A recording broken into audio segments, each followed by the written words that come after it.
that is right now definitely my goal. I would like that opportunity. I believe I'm focusing on that and working towards that to make it happen. So that is definitely the opportunity. Obviously, the last time I was here in the Philippines, I've mentioned many times, I'm not good at predicting the future. So, you know, things happen, but my focus is to stay here with my current girlfriend in real life, and stay with my on-camera girlfriend and her family and our great director and production team, and make a great show and go beyond that. I definitely want that. So that's that's my focus. I'm going for it. So yeah. And how's your Filipino? What's that? Is there a problem about your... It's sporadic, it's coming, yeah, it's like... Are you willing to learn the I am, yes, for the record, I am taking classes. Yes. So, yes. Yes. I teach Filipino eh. What's that? Na malaking suso. Yeah, no, she teaches me much Filipino. Useful things. Yes. Something you could use every day. Thank you so much. Sometimes she just talks at me, but yes, she teaches me Filipino. Yes. Thank you so much. Now we have another question from Mr. Edwin Sagan of Interactive. Hello. Question for Tuesday and our Direct Randall. Initially, when I first heard about this project, I thought this was a continuation of the movie. Pero based on the trailer, some of the scenes in the movie are being reenacted or repeated again. To Miss Tuesday, how does it feel to do all those scenes over again, pero this time with different actors?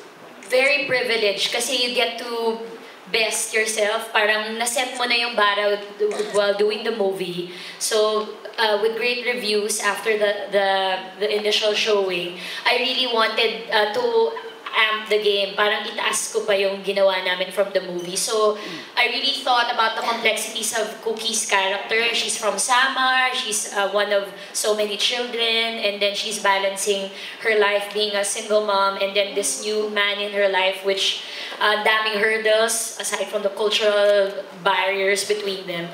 So ginawan ko siya, finlesh out ko siya, ginawa ko siyang totoong tao. Something that people can relate to when they watch it, na hindi siya cartoons or caricature of a girl or a woman. Gusto ko, pag nanay ang nanood, kaya may karelasyon siya na foreigner or wala, makaka-relate siya dun sa mga personal na pinagdadaanan ni Cookie. Pero hindi siya mabigat.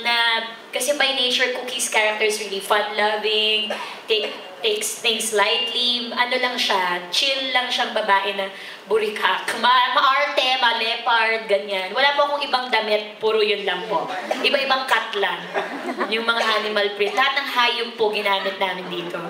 Oo, palaka na lang ata hindi nakaligtas. Zebra, di ba direct? Leopard, lahat. Puma, tiger, peacock, lahat po ginamit po na. Wala pong nakaligtas. Tinawagan po kami ng ng PETA. Para lang makapag-costume kami. So, to answer your question, hindi ko alam kung nasagot ko. Kailangan naming iakyat pa kasi bukod sa mataas po yung expectations sa kanya dahil maganda yung sinimulan.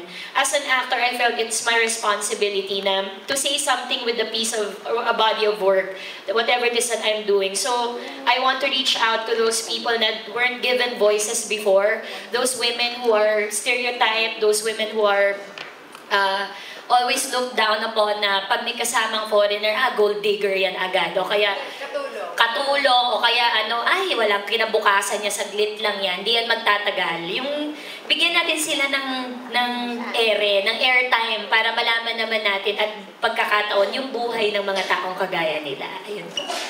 Galing mag-English ni Cookie. Thank you so much, candidate number 9. Thank you. Thank you po. I wouldn't mind na inuulit yung ibang scenes sa movie, mainly because hindi naman lahat nakapanood ng movie. So it was, the venues for the movie was really exclusive. And then it's really a blessing that we have this opportunity to show it to everyone for free. And it's nasa TV na siya. And the good thing about repeating some scenes is that you're not repeating it totally because you're repeating it with different characters, with different attacks. And surprisingly, nagugulat at tumatawa pa rin kami sa set. Kahit take 2, take 3, may iba-iba silang atake. Kaya nakakatawa at nakakatuwang ulitin siya. So I wouldn't mind.